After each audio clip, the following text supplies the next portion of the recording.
नमस्कार साथियों, गौरव ज्ञान धारा में आपका स्वागत है।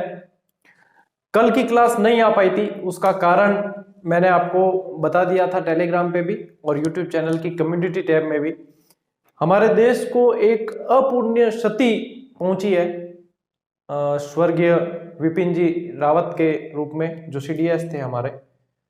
तो उनको श्रद्धांजलि अर्पित करने के लिए अपन ने भी एक दिन की क्लास का ब्रेक रखा था और ये सूचना जो है मैंने दे दी थी। उसके उपरांत भी कुछ विद्यार्थी कमेंट करके पूछ रहे थे कि सर क्लास क्यों नहीं आई। तो देखो साथियों, ऐसा है, जो भी चीज होती है ना मैं सूचित कर देता हूँ यूट्यूब की कम्युनिटी टैब में और टेलीग्राम में। इसलिए कहता हूँ कि टेलीग्राम से जुड़ जाइए, वहां पे तुरंत अपडेट दे दी जाती है कि ये चीज है और ये, तो आपको परेशानी नहीं हो, आपकी सुविधा के लिए ये। अब जब आप या तो जुड़ते नहीं है या मैसेज चेक करते नहीं है, ज्यादा समूह होंगे अगर तो उसके बाद में फिर यह समस्या होती है, फिर आपको कमेंट की आवश्यकता पड़ती है कि सर क्यों हुआ, क्या हुआ, कैसे हुआ। तो सारी छोटी मोटी अपडेट पीडीएफ वगैरह जो भी है वो टेलीग्राम पे शेयर की जाती है। अपने जो चैनल का नाम है वही टेलीग्राम का भी नाम है, स्पेलिंग सही लगाना बस मिल जाएगा, और लिंक जो है हर वीडियो के डिस्क्रिप्शन में दे रखा है। तो आज अपन जहां से क्लास अपने छोड़ी थी उससे आगे चलते हैं। उद्योग चल रहा था और इससे पहले वाली जो क्लास थी तकरीबन बहुत अच्छे तरीके से आपने पढ़ी है और आपको पता है कि आपने याद की है, और अपना जो पैटर्न है वो भी यही है कि याद करवाई जाए, अनर्गल बातों को छोड़कर जो उसमें से पूछने लायक सवाल आते हैं उनको लेकर मैं चलता हूं, और एग्जाम के अंदर और नोट्स मेकिंग पैटर्न पे ही अपन चल रहे हैं। अब आगे जो अपन को साथियों पढ़ना है वो है अब उद्योग से संबंधित। देखो आपने संस्थाएं पढ़ी, अपने औद्योगिक पार्क पढ़े, सारी चीजें पढ़ी। आज अपन जो पढ़ रहे हैं वो है अपने प्रमुख उद्योग। ठीक है, प्रमुख उद्योग। आज की क्लास वैसे बड़ी होगी क्योंकि कल की जो अपना गैप था उसको भी कवर करना है और आज की वैसे भी बड़ी होनी है। तो प्रमुख उद्योग में अपन पढ़ेंगे सूती वस्त्र उद्योग, चीनी उद्योग, सीमेंट उद्योग, बहुत सारे उद्योग है। तो उसमें से सबसे महत्वपूर्ण है वो है अपना सूती वस्त्र उद्योग।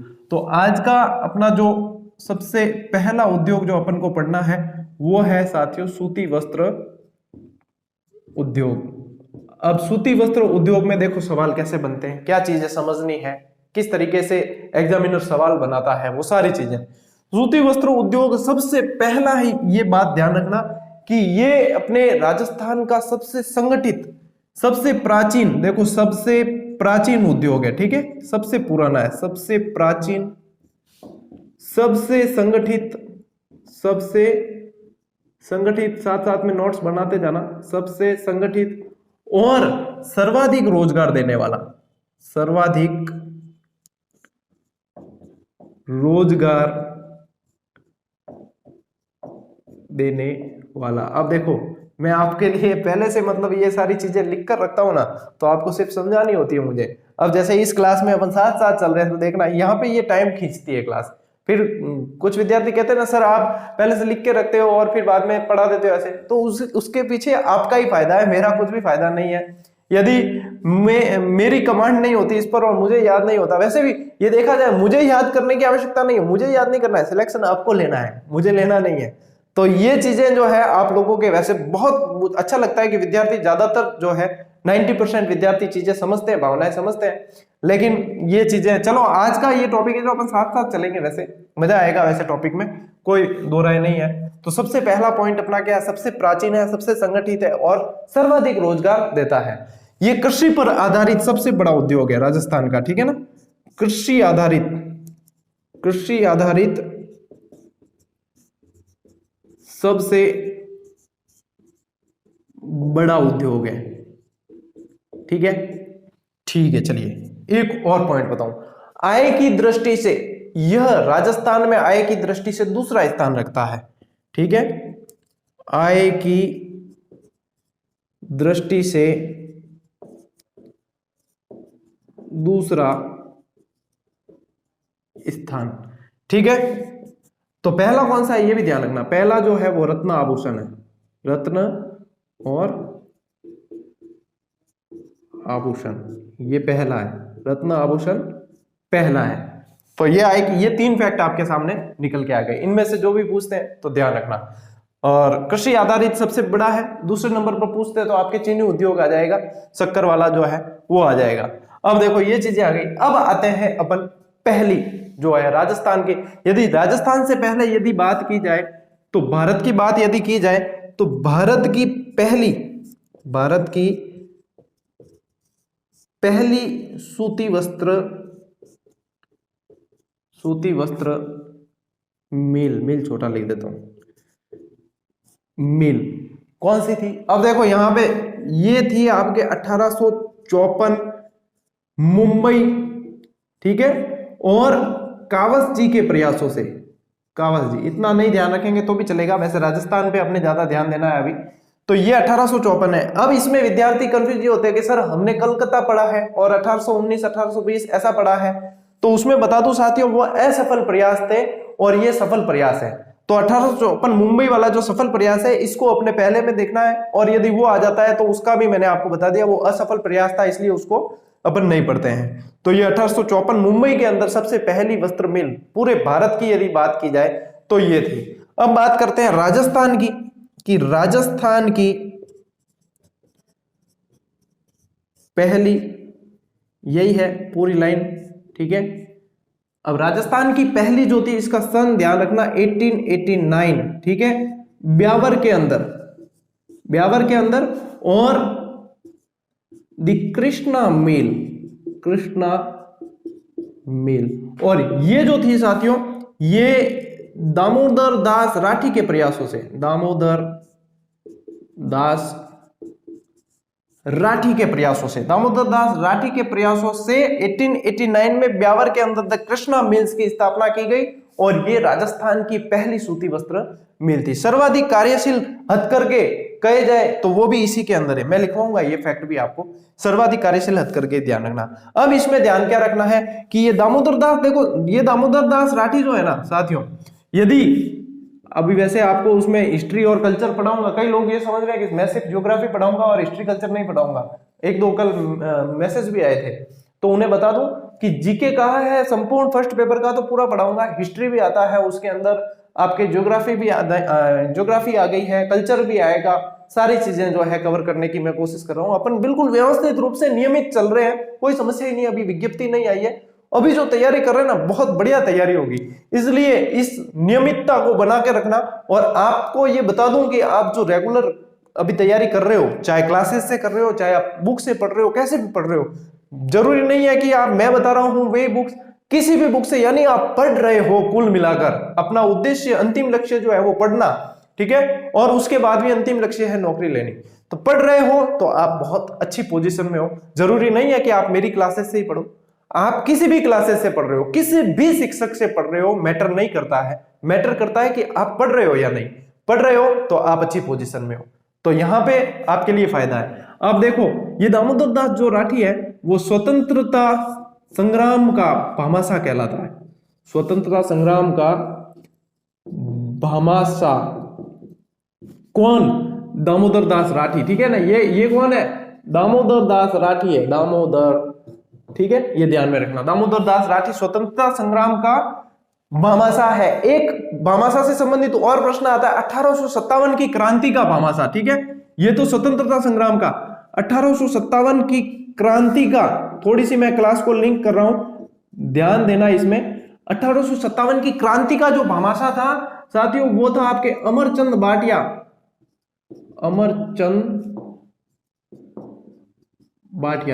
ये अमरचंद भाटिया जो था ना, ये अमरचंद भाटिया ग्वालियर का खजांची था, कोषाध्यक्ष था ग्वालियर का, और रानी लक्ष्मीबाई को बहुत सपोर्ट किया था, अपने ग्वालियर का खजाना पूरा लुटा दिया था, मतलब स्वतंत्रता 1857 की क्रांतिकारियों की मदद के लिए पूरा खजाना दे दिया था, और इसी कारण इन्हें 1857 की क्रांति का भामाशाह कहा जाता है। और भामाशाह मतलब ये होता है कि अपनी जो संपत्ति होती है, अपना जो धन होता है वो किसी अच्छे कार्य में लगाने के लिए दान देता है, दान के लिए जाना जाता है भामाशाह। ये जो भामाशाह है ना साथियों, ये भामाशाह ये कहां से अब पहचान में आने लगे?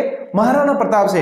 ये जो आप पढ़ते हो ना गौरव सिंह गाड़ेराव, ये गाड़ेराव जो गांव है ना, ये गाड़ेराव गांव के ही थे भामाशाह, और एक इनके भाई थे ताराचंद, इन दोनों ने महाराणा प्रताप की मदद की थी। किसकी?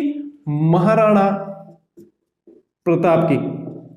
जब महाराणा प्रताप के मन में भी एक बार ऐसी भावना आई थी कि मैं मजबूर हो चुका हूं और मुझे जंगलों में रहना पड़ रहा है, क्या मुझे आत्मसमर्पण कर देना चाहिए, तब इन्होंने सपोर्ट किया था आर्थिक रूप से कि नहीं, आपको आत्मसमर्पण नहीं करना है। उस समय बताते कि इन्होंने 25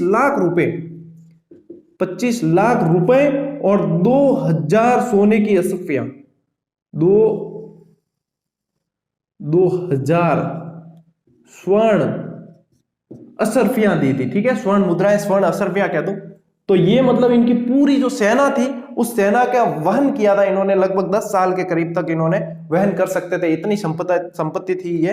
तो ये ताराचंद और भामाशाह थे, उन्होंने ये चीजें दी थी।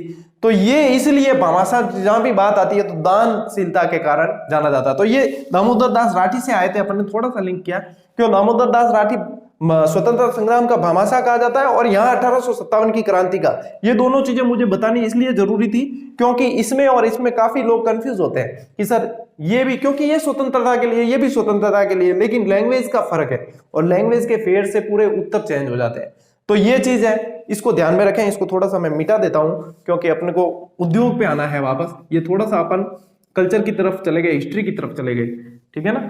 तो इसको मिटा देता हूं मैं, आप ऐसे नोट करना चाहो तो नोट कर लेना साइड में। ऐसी जो चीजें होती है जो लिंक की जाती है क्लास में, उसे नोट्स के बीच में नहीं लिखा जाता, उसे कहीं ऊपर साइड में जगह होती है वहां पे नोट किया जाता है, या फिर पेज के पीछे, मतलब कॉपी के पीछे पिछले पेज पर या वहां नोट करना चाहिए। तो ये क्या है कि हमारे ध्यान में भी रहता है, स्मृति में भी रहता है और काम आती है। तो ये चीज है। अब देखो, यदि बात की जाए, एक बताता हूं आपको, सूती वस्त्र की राजधानी जो कही जाती है भारत के अंदर, यदि बात की जाए तो मुंबई को कहा जाता है, और अपने राजस्थान की बात की जाए तो भीलवाड़ा को कहा जाता है। तो अब अपना जो अगला अपन इसमें ले रहे हैं वो ये है कि इसमें उस समय एक इंग्लैंड का एक शहर था मैनचेस्टर, इंग्लैंड का शहर था मैनचेस्टर, और वो मैनचेस्टर मतलब सूती वस्त्रों के लिए जाना जाता था। बता दें कि उस समय मैनचेस्टर में 107 सूती वस्त्र की मिलें थी और मैनचेस्टर पूरे विश्व के अंदर सूती वस्त्रों के लिए जाना जाता था। भारत से भी उसका संपर्क था और भारत में कानपुर से संपर्क था। अब देखो, मैनचेस्टर की मैंने आपको बता दी, इंग्लैंड का शहर था, वैसे ये इंग्लैंड का मैनचेस्टर शहर सूती वस्त्रों के लिए जाना जाता था। तो अब जो भी सूती वस्त्र के लिए जाने जाते हैं वो मैनचेस्टर कहलाते हैं। तो अपने राजस्थान की यदि बात की जाए या भारत की बात की जाए तो सबसे पहले तो आपको यह ध्यान रखना है कि भारत का मैनचेस्टर किसे कहते हैं। भारत का मैनचेस्टर, भारत का मैनचेस्टर सीधा पूछते हैं तो ध्यान रखना अहमदाबाद, अहमदाबाद। भारत का मैनचेस्टर सीधा पूछा जाए तो अहमदाबाद कहा जाता है। भारत का बोस्टन भी कहते हैं इसको, बोस्टन शहर है वो भी सूती वस्त्र के लिए जाना जाता है। तो भारत का बोस्टन भी अहमदाबाद को ही कहा जाता है। सूती वस्त्रों की राजधानी भारत की पूछी जाए तो मुंबई है। लेकिन अब देखो, अब प्रश्न थोड़े सी बदलेंगे। उस समय, किस समय की बात है, जब मैनचेस्टर बहुत प्रसिद्ध था और ब्रिटिश काल की बात हो रही है, तो उस समय यदि कहते हैं कि पूर्व का मैनचेस्टर, क्योंकि मैनचेस्टर से सीधा कानपुर का संपर्क रहता था, तो उस समय पूर्व का मैनचेस्टर का कहलाता था अपने कानपुर। लेकिन विश्व की पूरी बात की जाए तो, विश्व की बात यदि की जाए तो पूर्व का जो मैनचेस्टर है आपका, पूर्व का मैनचेस्टर ओसाका शहर कहलाता है जापान का, ठीक है, ओसाका जापान का मैनचेस्टर कहलाता है। अब भारत की बात करें तो उत्तर भारत का मैनचेस्टर, उत्तर भारत का, शॉर्ट में लिख देता हूं, ठीक है, उत्तर भारत का मैनचेस्टर आपके कानपुर कहलाता है, ठीक है, कानपुर, ये सूती वस्त्रों के लिए जाना जाता है। दक्षिण भारत का मैनचेस्टर, दक्षिण भारत का मैनचेस्टर कोयम्बटूर, कोयम्बटूर, सारे बता रहा हूं देखो एक साथ में, ठीक है। फिर यदि बात करें, ये उत्तर भारत, दक्षिण भारत, ये आ गए। राजस्थान का मैनचेस्टर, राजस्थान का Manchester Bhilwara, Bhilwara computer aided design के लिए भी जाना जाता है, ठीक है, टेक्सटाइल सिटी के नाम से भी जाना जाता है, ठीक है। और राजस्थान का तो ये मैनचेस्टर पूछे तो सीधा राजस्थान का नवीन मैनचेस्टर यदि कहते हैं, नवीन मैनचेस्टर, तो आपके आ जाएगा भिवाड़ी, भिवाड़ी अलवर वाला, ठीक है ना, ये नवीन मैनचेस्टर। ये मैनचेस्टर वाले सारे के सारे प्रश्न आपके आ गए। तो ये भी आपको सारे के सारे ध्यान में रखने हैं। अब ये बहुत सारे फैक्ट हो गए हैं, इन्हें लिख लो आप एक बार, अपन बोर्ड साफ करते हैं और फिर आपको आगे के चीजें बताता हूं। तो ये मुझे उम्मीद है कि आपको समझ में सारी चीजें आई होगी। एक बार इन्हें नोट करो, फिर अपन चलते हैं अगली स्लाइड की तरफ। सूती वस्त्रों में साथियों आगे बढ़ते हैं अपन। अब देखो वर्तमान में सूती वस्त्र मिल्स की संख्या कितनी है ये ध्यान रखनी है। अब इसमें समझने वाली चीज है। देखो सबसे पहले तो मैं आपको ये बता दूं कि यदि स्वतंत्रता के समय यदि पूछा जाए कि उस समय मिल की संख्या कितनी थी राजस्थान में, तो उस समय 7 सूती वस्त्र मिले थी। ठीक है, लेकिन अब धीरे धीरे जैसे जैसे विकास बढ़ता है तो वैसे वैसे अब देखो जनसंख्या बढ़ेगी तो कपड़ों की आपूर्ति बढ़ेगी, मशीनीकरण होगा, तो उन सब के हिसाब से संख्या बढ़नी लाजमी है। तो उसके बाद में अभी यदि वर्तमान में सूती वस्त्र मिलों की संख्या पूछी जाए तो वर्तमान में 23 सूती वस्त्र मिल राजस्थान में है। उसमें से भी देखो उसमें से वर्गीकरण होता है। इसमें से अब ये सार्वजनिक क्षेत्र की यानी सरकारी है, सार्वजनिक क्षेत्र की जो मिलें हैं सार्वजनिक 3 है। ठीक है, 3 सार्वजनिक है। सहकारी यानी कि आधी सरकारी आधी निजी पार्टनरशिप में होती है, ये भी 3 है। और पूरी निजी यदि देखी जाए कि पूरी निजी क्षेत्र की कितनी है तो वो 17 है। ये तीनों आपको ध्यान रखना है। 17 तो है निजी, 3 सहकारी और 3 सार्वजनिक है। तो इस तरीके से 3 और 3 6 और 17 23। तो वर्तमान में सूती वस्त्र मिलों की संख्या कितनी हो गई? 23 है। 2 और 3 ऐसे याद रखना, 2 और 3। सूती वस्त्र उद्योग राजस्थान का कृषि आधारित कैसा उद्योग है? पहला 1 नंबर। फिर मिलों की संख्या कितनी? 2 और 3 यानी कि 23 मिलें हैं वर्तमान में। ठीक है, स्वतंत्रता के बाद स्थापित पहली वस्त्र मिल कौन सी है? 1956 में स्थापित हुई, जिसका नाम था कोटा टेक्सटाइल। क्या नाम था? कोटा टेक्सटाइल्स। कोटा टेक्सटाइल 1956 के अंदर जो स्वतंत्रता के बाद स्थापित पहली सूती वस्त्र मिल मानी जाती है। ठीक है, राजस्थान की सबसे बड़ी और सर्वाधिक उत्पादन करने वाली मिल कौन सी है? महाराजा उमेद सिंह। महाराजा उमेद सिंह, और ये तो मेरा देखी हुई भी है क्योंकि पाली में ही है, महाराजा उमेद सिंह मिल्स। उमेद मिल्स भी कहते हैं, उमेद सिंह मिल्स मिल, ये पाली की है और ये सर्वाधिक उत्पादन करने वाली, राजस्थान की सबसे ज्यादा उत्पादन करने वाली सबसे बड़ी सूती वस्त्र मिल मानी जाती है। अब देखो राजस्थान में सूती वस्त्र की सर्वाधिक मिल्स यदि पूछा जाए आपको, तो जो सूती वस्त्र की अभी अपन ने मैनचेस्टर कर रहे थे ना इतनी टाइम से, तो वही है आपके भीलवाड़ा के अंदर। ठीक है, सबसे ज्यादा सूती वस्त्र की मिलें यदि पूछा जाए तो भीलवाड़ा में है। और भारत में पूछते हैं तो फिर महाराष्ट्र और गुजरात के अंदर सबसे ज्यादा सूती वस्त्र मिले हैं। ठीक है, सर्वाधिक कार्यशील करगे अभी आपको बताया था मैंने, द कृष्णा जो सबसे पहली है वही द कृष्णा मिल्स ब्यावर वाली। तो कृष्णा मिल्स ब्यावर वाली है, उसमें सर्वाधिक कार्यशील करगे लगे हुए हैं। तो यह भी एक प्रश्न आपके पास में आ गया। अब यदि बात करते हैं कि अपने ये जो 3 सार्वजनिक क्षेत्र की पड़ी और 3 सहकारी क्षेत्र की पड़ी, यदि प्रश्न अंदर से बनता है, डीप प्रश्न बनता है, तो मिलान वाला प्रश्न आएगा। या तो स्थान पूछा जाएगा या फिर आपको पूछा जाएगा स्थापित करने का वर्ष पूछा जाएगा। मैं आपको पूरा का पूरा एग्जाम में क्वेश्चन मेकिंग पैटर्न पे लेकर चल रहा हूं और उसी पैटर्न से पढ़ा रहा हूं। अभी तक अपन ने जीके पढ़ा वो उसी पैटर्न पे पढ़ा है। और मैं जो बुक राइटिंग का काम जो करता हूं वो भी ज्यादातर उस चीज को ध्यान में रखकर ही करता हूं। अनावश्यक और अनलकर बातों को थोड़ा सा किनारे करने की कोशिश करता हूं। तो ये चीज अब देखो, अब इसमें प्रश्न कैसे बनता है? सार्वजनिक क्षेत्र की मिल है 3 है, बताइए मैंने आपको 3। अब याद कैसे रखनी, ध्यान रखना। सबसे पहली जो है एडवर्ड कॉटन मिल है। ठीक है, एडवर्ड कॉटन मिल भी ब्यावर के अंदर है और 1906 में स्थापित हुई। 1906 में स्थापित ब्यावर के अंदर है।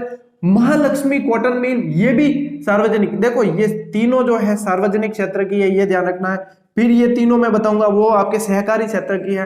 अब महालक्ष्मी कॉटन मिल 1925 ब्यावर के अंदर है और विजयनगर कॉटन मिल 1932 के अंदर और अजमेर के अंदर है। ठीक है, यहां से देखो प्रश्न कितने बनते हैं, या तो आपको ये दे देंगे मिल्स देंगे और सन मिलान करने का दे देंगे प्रश्न। ठीक है, या आपको मिल्स देंगे और स्थान मिलान करने का दे देंगे, या आपको मिल्स देंगे और उसमें पूछेंगे कि इसमें से कौन सी सार्वजनिक की नहीं है या सहकारी की नहीं है या है। इस तरह के प्रश्न बनते हैं। प्रश्न कैसे बनते हैं वो भी हमें साथ साथ में ध्यान होना चाहिए, तब हमारी जो है तैयारी अच्छे से हो पाती है, हमारी पकड़ हो पाती है। क्यों हमें सब मतलब सर्वगुण संपन्न होना पड़ता है यहाँ पे, तो सब पता है। अब इसे याद कैसे रखोगे आप? देखो सार्वजनिक क्षेत्र की याद रखनी है ना, तो इसका एक फॉर्मूला देता हूं मैं आपको अपना। इसको ऐसे याद रखें जैसे किसी व्यक्ति का नाम याद रख रहे हैं, एडम विजय। एडम विजय, ये याद रखें, ये है अपनी ट्रिक, ठीक है। एडम विजय इतना याद रखोगे, एडम विजय, तो एडम विजय याद रखोगे, एडम विजय सार्वजनिक है, ये याद रखना है यार, एडम विजय। तो एडम विजय जो है, तो एड यानी कि एडवर्ड, म यानी कि महालक्ष्मी, और विजय यानी विजयनगर कॉटन मिल, ये तीनों की तीनों आप याद रखोगे तो ये आपके आ जाएगी किसके अंदर, सार्वजनिक क्षेत्र की सूती वस्त्र की मिल है। अब बात करते हैं सहकारी। सहकारी में क्या होता है, सरकारी और निजी दोनों की भागीदारी से होती है, और भागीदारी से की हुई भी। अब इसमें देखो ज्यादातर में आपको पता चल जाएगा सहकारी सहकारी सहकारी शब्द लगेगा साथ के अंदर, तो पता चल जाएगा सहकारी। सहकारिता वैसे आपके टॉपिक नहीं है, होता तो पूरा बताते कौन से अधिनियम से किस में है, सारा उसका झंडा कैसा है, वो सब सारी चीजें बताते, लेकिन है नहीं आपके, अपन पूरा सिलेबस लेकर ही चल रहे हैं, तो अनर्गल फालतू की बातें नहीं पड़ेंगी। देखो, राजस्थान राज्य सहकारी कतई मिल्स लिमिटेड, इसके नाम अब ज्यादातर एक जैसे आपको दिखेंगे, तो राजस्थान राज्य सहकारी कतई मिल्स पूछा जाए तो आपका गुलाबपुरा में और 1965 में स्थापित हुई। इसमें भी सन विशेष ध्यान रखना।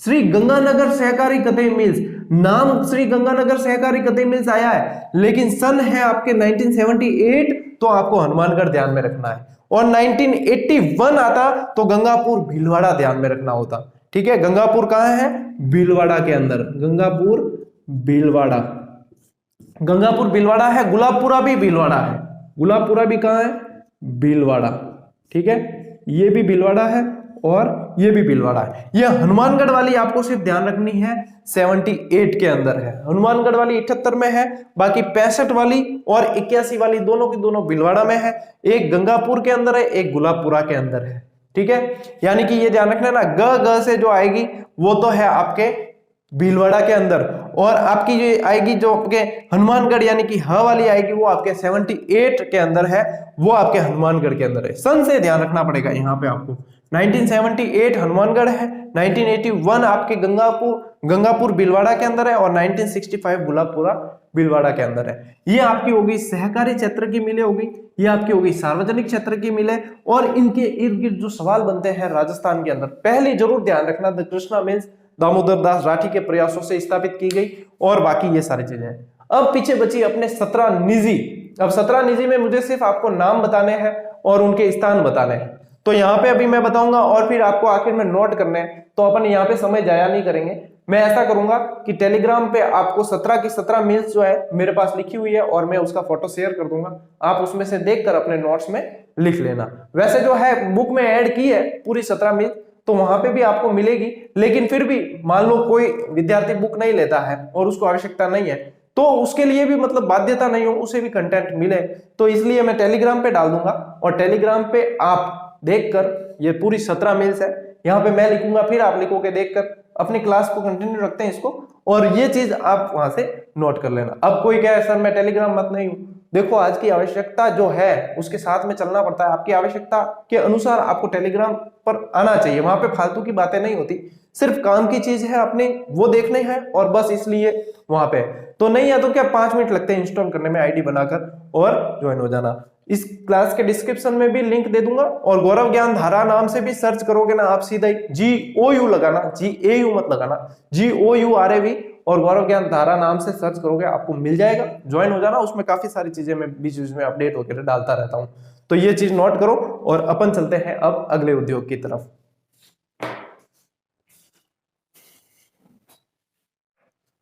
आगे बढ़ते हैं साथियों, अब अपन पढ़ रहे हैं चीनी उद्योग। चीनी यानी कि शक्कर, ये चीनी वो चीनी एड़े आंके वाला ए चीनी कौन है, ध्यान रख दो, चीनी यानी शक्कर, और शक्कर से संबंधित सारी की सारी बातें। अब चीनी किससे प्राप्त होती है, सबसे पहली बात कच्चा माल इसका क्या है, गन्ना है, ज्यादातर के दिमाग में आता है गन्ना, चुकंदर से भी प्राप्त होती है। तो अपने राजस्थान में यदि चीनी उद्योग की बात करते हैं तो गन्ना और चुकंदर दोनों ही आपके कच्चे माल के अंदर आएंगे, ठीक है। तो इसका कच्चा माल क्या है अपना, एक तो है गन्ना, ठीक है, जो प्राथमिकता है, और एक है चुकंदर। अब चुकंदर से भी चीनी बनाई जाती है, यह ध्यान रखना, ठीक है। अब चीनी और गन्ना दोनों का संबंध है, क्योंकि गन्ना जहां होगा वहीं पे चीनी मिलें भी ज्यादा होगी, क्योंकि गन्ना ऐसी मतलब कच्ची सामग्री है जिसमें जितनी दूरी होती है उतना ही उत्पादन कम हो जाता है। गन्ना जितना सूखता है उतना ही उसका जो है चीनी, फिर रस कम निकलता है, रस कम निकलता है तो चीनी कम प्राप्त होगी। तो इसलिए गन्ना जहां ज्यादा होता है वहीं आसपास जो है चीनी की मिलें भी ज्यादा होती है। राजस्थान में बात करने से पहले यदि बात करें कि देश में सर्वाधिक गन्ना उत्पादक राज्य जो है वो यूपी है। उत्तर प्रदेश के अंदर वर्तमान में सबसे ज्यादा गन्ने का उत्पादन होता है, और राजस्थान में ही यदि ये बात की जाए तो गंगानगर के अंदर सबसे ज्यादा होता है, गंगानगर और फिर बूंदी के अंदर, गंगानगर और बूंदी इसके लिए प्रमुख है। ठीक है, भारत के कुल गन्ना उत्पादन में राजस्थान का लगभग 1% है, गन्ना उत्पादन की बात हो रही है। ठीक है, राज्य में सर्वाधिक चीनी उत्पादन, राजस्थान के अंदर सर्वाधिक चीनी उत्पादन अपने गंगानगर के अंदर ही होता है, गंगानगर में, क्योंकि गन्ना उत्पादन ज्यादा है और गंगानगर के अंदर चीनी उत्पादन सबसे ज्यादा। ये सारे के सारे प्रश्न मोस्ट इंपॉर्टेंट है आपके लिए, इनको ध्यान में रखना है। राज्य की पहली चीनी मिल, ये आ गया एक और इंपॉर्टेंट प्रश्न, राज्य की पहली चीनी मिल पूछते हैं तो ध्यान रखना साथियों, मेवाड़, क्या Mewar sugar mills, Mewar, the Mewar भी लिख सकते हो, मेवाड़ शुगर मिल्स। और मेवाड़ शुगर मिल्स कहां है? मेवाड़ शुगर मिल्स है आपके भोपाल सागर, भोपाल सागर कपासन, कपासन चित्तौड़ के अंदर, कहां है? चित्तौड़, भोपाल सागर कपासन, ये अलग है, सेपरेट है, ध्यान रखना, चित्तौड़ के अंदर है और 1932 में स्थापित की गई है। कितने सारे प्रश्न है, पहली चीनी मिल कहां है? मेवाड़ शुगर मिल्स, नाम क्या है? मेवाड़ शुगर मिल्स कहां है? भोपाल सागर कपासन चित्तौड़ में, कब स्थापित की? 1937 के अंदर स्थापित की गई। अब देखो प्रश्न बनता है कि राजस्थान की सार्वजनिक क्षेत्र की पहली चीनी मिल कौन सी है? तो यहां पे आपके जो उत्तर आएगा वो आएगा Ganganagar sugar mills, Ganganagar, Ganganagar sugar mills, और इसकी स्थापना की गई है 1937 के अंदर।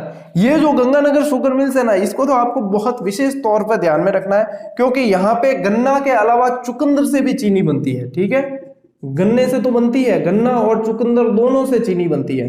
अब चूंकि चुकंदर से भी चीनी बनती है तो चुकंदर से शराब भी बने जाती है, और चुकंदर से शराब भी बनती है, स्प्रिट भी बनती है, तो स्प्रिट और शराब के कारखाने इनके अधीन होते हैं, और शराब की बोतलें बनाने के वगैरह ये सारे के सारे। अब देखो यदि गंगानगर शुगर मिल्स की बात की जाए तो मैंने यहाँ पे ये 3 चीजें लिख रखी है। इसमें आपके शुगर फैक्ट्री जो गंगानगर के अंदर, डिस्टिलरीज इकाइयां जो है गंगानगर, और ये अटरू, अटरू 12 के अंदर है, ध्यान रखना, अटरू कहाँ है? 12 के अंदर है। हाईटेक ग्लास प्रिसिजन फैक्ट्री जो है वो धौलपुर वाली, क्योंकि शराब बनती है तो शराब को फिर भाई थैली में पैक करन थोड़ी देला, बोतला भी तो चीज है ना, गिलास में डायरेक्ट सर्व करने नहीं दिया करे। ठीक है, हाईटेक ग्लास फैक्ट्री जो है ये शराब की बोतलें निर्माण करने का काम करती है, और ये तीनों इकाइयां इसके अधीन है, किसके? गंगानगर शुगर मिल्स के अधीन ये तीनों इकाइयां हैं। ठीक है, जनजातीय क्षेत्रों में शराब बनाने की इकाइयां भी, वो भी इसके अधीन ही आती है। तो 1937 गन्ना और चुकंदर और ये तीनों इकाइयां इसके अधीन है, क्योंकि यहाँ पे इससे क्या है, शराब और ये सारी बनाई जाती है। ठीक है, तो ये चीज आपको ध्यान में रखनी है। और अब जो है सबसे मोस्ट इंपॉर्टेंट और सबसे ज्यादा पूछे जाने वाला सवाल चीनी उद्योग में से, कि राजस्थान की पहली सहकारी चीनी मिल कौन सी है? राजस्थान की पहली सहकारी चीनी मिल्स आपकी केशोराय पाटन। ठीक है, इसका जो आपको ध्यान में रखना है, केशोराय पाटन, केशोराय पाटन, और केशोराय पाटन कहां है? बूंदी के अंदर, बूंदी के अंदर है, और 1965 ध्यान में रखना, बूंदी के अंदर है, और 1965 में स्थापित की गई है ये केशोराय पाटन वाली सहकारी मिल्स है। सहकारी यानी कि निजी और सार्वजनिक के साथ में है, और ये आपको ध्यान में रखनी है। जो मोस्ट जो चीजें रहती है, ऐसे देखो अनावश्यक बातें तो बहुत सारी मिलेगी, लेकिन आपको जो सिलेक्टिव चीजें जो पढ़नी है वो चीनी उद्योग से संबंधित सारी की सारी इस स्लाइड पर मौजूद है, और वो मैंने आपको बता दिया। तो देर किसी बात की नहीं है, मैं जैसे ही हटता हूं स्क्रीनशॉट लें या कुछ भी कर। कई लोग बच्चे कह रहे थे कि सर आप पीडीएफ डाल दिया करो। देखो यदि अब डिजिटल बोर्ड होता तो मैं स्लाइड वैसे ही डाल देता, महीने 2 महीने में शायद आपकी ये शंका भी दूर हो जाए। थोड़ा सा अभी मेरी मतलब अभी इतनी अनियमितता है, समय सेट नहीं होता है, यहां तक कि डिजिटल बोर्ड वाले से बात करने का भी समय सेट नहीं होता है। सोचता हूं यार बात करूंगा तो कम से कम मेरे 5-10 मिनट 15 मिनट जाएंगे, फिर वो सारा इतना, इस चक्कर में मतलब बहुत सारा मैनेजमेंट, टाइम मैनेजमेंट करना पड़ता है पूरा। तो इस चक्कर में तो मैं काफी सारी चीजें तो बात ही नहीं कर पाता। फोन तो मतलब उठाना भी सोचता हूँ कि किसी करीबी का फोन आता है तो ये फोन उठाऊंगा, तो इसमें कितना समय जाएगा वो सोचता हूँ। पहले किसी रिश्तेदार का आ जाए या कोई दोस्त ही कर देता करीबी, तब भी सोचता हूँ यार उठाऊंगा, कम से कम 10-15 मिनट जाएंगे। और फिर विद्यार्थी मतलब ये सारी चीजें सब चलती है, तो फोन ही नहीं कर पाता। नहीं तो देरी तो ये इसी बात की है, नहीं कल लाके लगा दूं बोर्ड तो, लेकिन वो क्या है कि पूरा सेटअप वगैरह वो सब बहुत सारा समय मेरा चला जाएगा, और जो नियमितता बनी हुई है वो कहीं ना कहीं, तो इसको भी करेंगे। लेकिन अब इसमें ऐसा है कि मैं 720 क्या बोलते हैं इसको, क्लियरिटी आती है ना आपके डायमेंशन वगैरह जो भी है, उस पे मेगापिक्सल वाली उस पे डालता हूं, यानी कि एचडी क्वालिटी डालता हूं। आप अपनी क्वालिटी अपने हिसाब से देखें, उसके बाद में क्लियर दिखता है।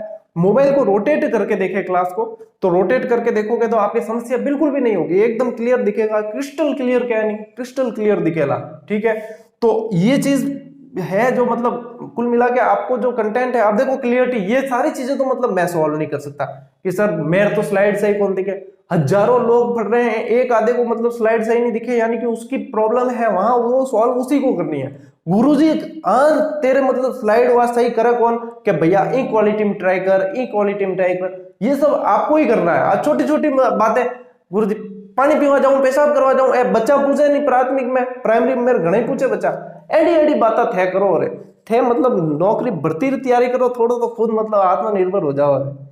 तो मतलब बना हुआ मिल रहा है, ये तो सिर्फ बना हुआ है, इसको तो खाना है। अब थे तो हो चुके, गुरुजी खुद जबान दे दे पूरा, और मैं तो खाली निकला, अब बात को नहीं हो सके, तो कुछ थोड़ा खुद भी बनो हर चीज में। गुरुजी यूं है, गुरुजी यूं है, गुरुजी यूं करना कोई मतलब है कौन गुरुजी पे से, फिर बाद में ऐसे कमेंट पर क्या रिप्लाई दे, बताओ आप। देने देने लायक होते हैं वो तो ज्यादातर, मैं कोशिश करता हूँ कि सबके दिया जाए, और पढ़ता सभी के कमेंट हो, फिर सोचता हूँ कि यार ये मतलब क्या मेरे तो स्लाइड नहीं दिखती, आप पीडीएफ डाला करो, मतलब बना हुआ मिल रहा है वो खाना है। अब तो मतलब आप ये चाहते हो कि आप तो चबा के ही दे दो, हम तो निकल रहे सीधा, तो कौन है यूं, तो बस नौकरी भी मैं ही ले लूं तेरी है, थे लेन कहीं करो बस। तो ये तो इसका मतलब तो आप लगने के बाद फिर कहोगे कि अब तो मैं नौकरी पे नहीं जा सकता, तनख्वाह सरकार घर बैठी दे दे तो ठीक। इतना मत अपने आप शरीर को इतना मतलब मत बिगाड़ो, मेहनत करो। इतना सारा ये सारा कंटेंट आपको मतलब बिखरा हुआ सब सबमिट कर मिल रहा है, याद कैसे करना वो बता रहा हूँ, सारी चीजें मिल रही है। बता दो मुझे यदि कोई ऐसी क्लासेस आपको दे रहा हो तो बता देना, अगर के हाँ सर यहाँ से भी हमें मिल रही है, अगर मिलती है तो मैं तो अप्रिशिएट करता हूँ कि कोई विद्यार्थी हित में यदि ये चीज कर रहा है तो बहुत बढ़िया है, और उसे भी सपोर्ट करना चाहिए। लो स्क्रीनशॉट लो, लिखो थे।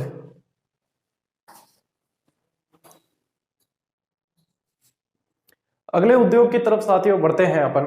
अगला उद्योग है अपना सीमेंट उद्योग, और बहुत इंपॉर्टेंट है, प्रश्न बनते हैं। अब सीमेंट जैसे ही नाम आता है, अपने आसपास जो भी अपन देखते हैं सब ज्यादातर पहले चूना चलता था, चूना भी उकली वाला चूना और वो सब लगाते थे, फिर अब सीमेंट बनने लगा है।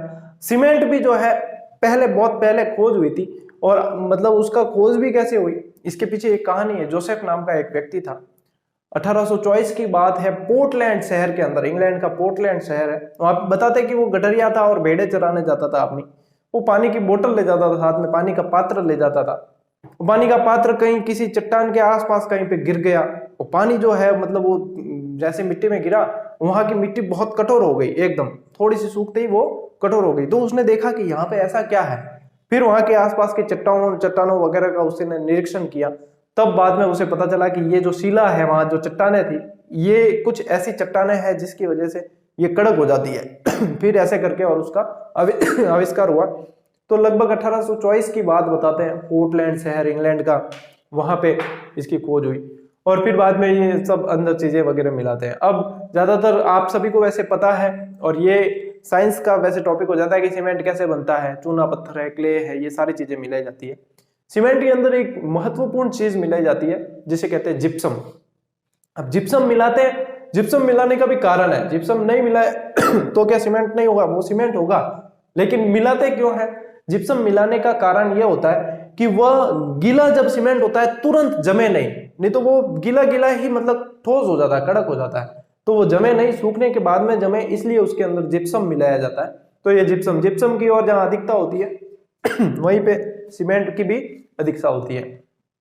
तो यदि अब साथियों देखो, इसका ये बेसिक था जो आपको सीखना था, तो 1824 पोर्टलैंड शहर इंग्लैंड वगैरह लिखना चाहो लिख लेना, नहीं तो सुनोगे तो भी ये चीजें एग्जाम में पूछी नहीं जाती, अपने नॉलेज के लिए, ठीक है। अब देखो बात करते हैं जो काम की है वो, कि भारत में प्रथम सीमेंट फैक्ट्री, भारत में प्रथम सीमेंट फैक्ट्री 1904 में मद्रास में स्थापित की गई।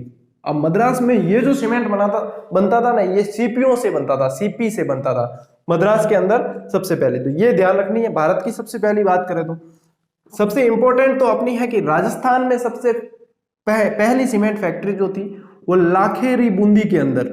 लाखेरी, आपको भी देखो ऐसे कैसे याद करने पड़ेंगे, सिलेक्शन लेना है तो याद करने पड़ेंगे। मुझे याद है, वैसे आपको भी याद करने ही पड़ेंगे। और ये तरीका मतलब बढ़िया अपना चल रहा है एकदम, याद ऐसे ही करने एकदम सॉरी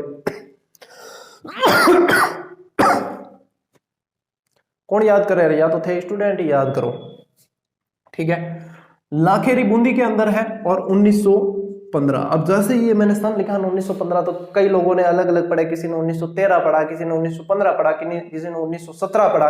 ज्यादातर 1917 और 15 में कंफ्यूज रहते हैं। सबसे पहले तो स्थान में कोई कंफ्यूजन है नहीं, लाखेरी बूंदी के अंदर राजस्थान का पहला सीमेंट कारखाना या सीमेंट फैक्ट्री है, 1915 में ही स्थापित हुई है। यहाँ पे जो उत्पादन है वो 1917 में प्रारंभ हुआ। उत्पादन होना 1917 में शुरू हुआ, इसलिए कई किताबों में 1917 देते हैं और कई पे 1915।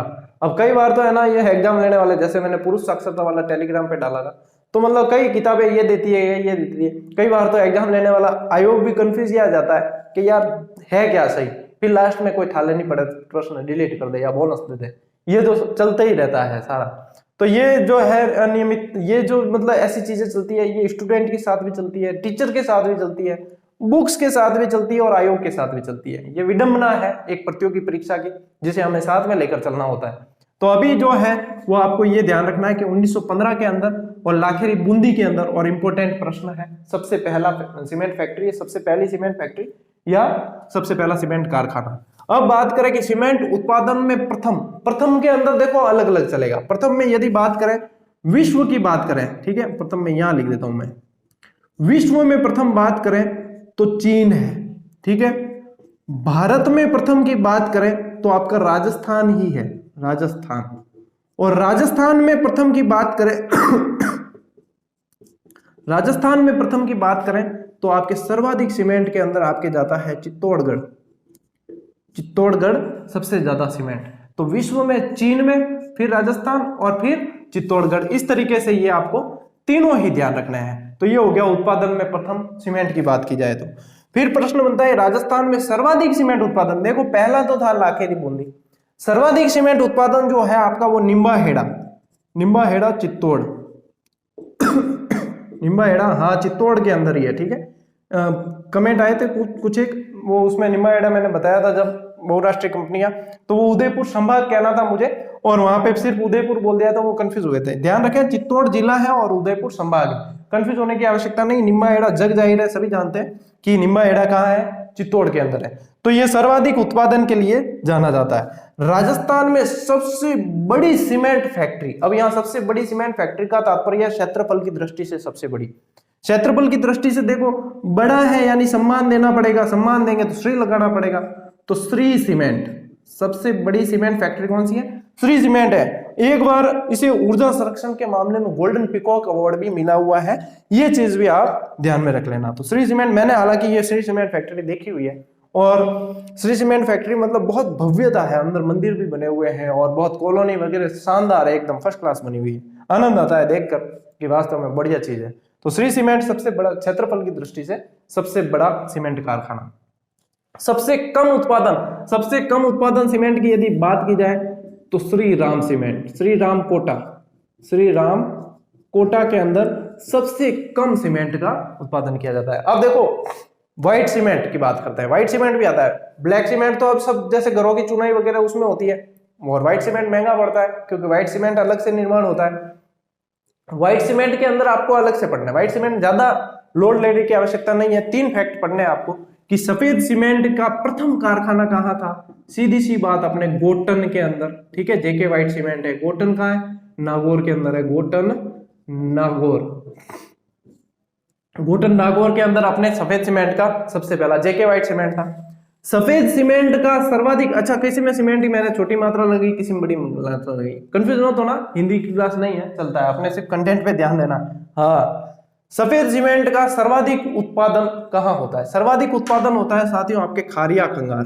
कई विद्यार्थी हैं अपने जोधपुर के, वे अच्छी तरीके से जानते हैं कि खारिया खंगार जोधपुर के अंदर है, यानी कि सर्वाधिक उत्पादन के अंदर आता है। देखो गोटन छोटा सा नाम है, प्रथम के अंदर आ गया, खारिया खंगार बड़ा नाम है, सर्वाधिक के अंदर आएगा, ज्यादा अक्षर है।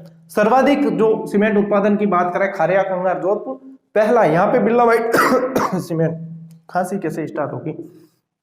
सफेद सीमेंट का नवीनतम कारखाना, नवीनतम का बात करें ध्यान रखना मांगरोल के अंदर है, नवीनतम मांगरोल के अंदर है।